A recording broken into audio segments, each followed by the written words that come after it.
This is Mike DeRouin, our architect with FitzGerald and Company, and Mike was the partner in charge of this job. I think he did a great job. Original building. The PUD allowed us to go 23 stories. 23 stories. Yeah, 240 feet. Yeah.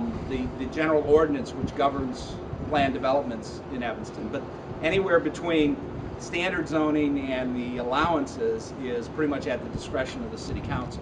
So you end up negotiating in between there. And virtually every new development in Evanston is governed by the plan development ordinance. If it's more than 20,000 square feet, 20,000 square feet, it's governed by the plan development ordinance. So they basically get their input on just about everything that goes on.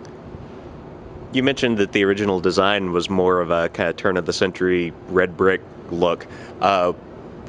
Why the change, and what can you say just about the eventual design of the building? Well, you want to take I'll that? tell you why the change. You can talk about why this design. Okay. The change was basically we were told in not too uncertain terms and not very flattering terms that they didn't like our other building.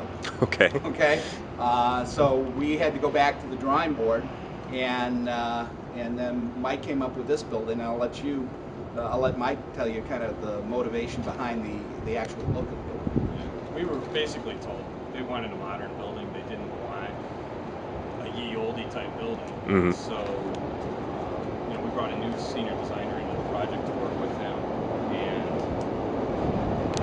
it was all about how to make a modern building fit in this interior lot where you've got two street frontages on opposite sides of the block, and make the building look like it's the same building, but it coming from the west or from the east. So that sort of inspired the curves on the one side, plus that gave us great panoramic views, both out to the suburbs and out to the downtown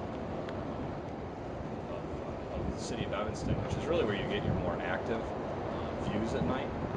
So we tried to focus on that.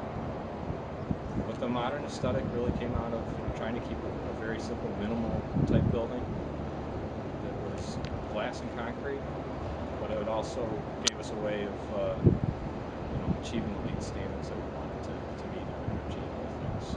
And I don't know if it was intentional by FitzGerald or just an outflow of their design criteria. But one thing this building has that you'll find the other buildings in Evanston don't have is a sense of movement.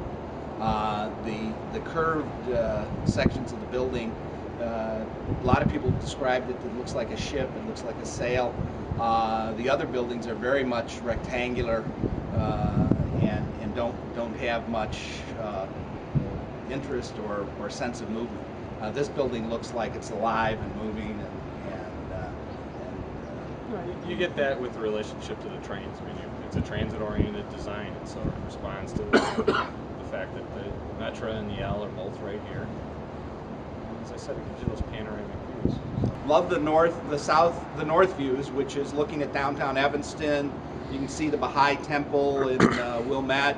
You've got lake views on that side. You've got the university on that side. You've got lots of stuff going on. You can see the marquee for the movie theater, all that kind of stuff.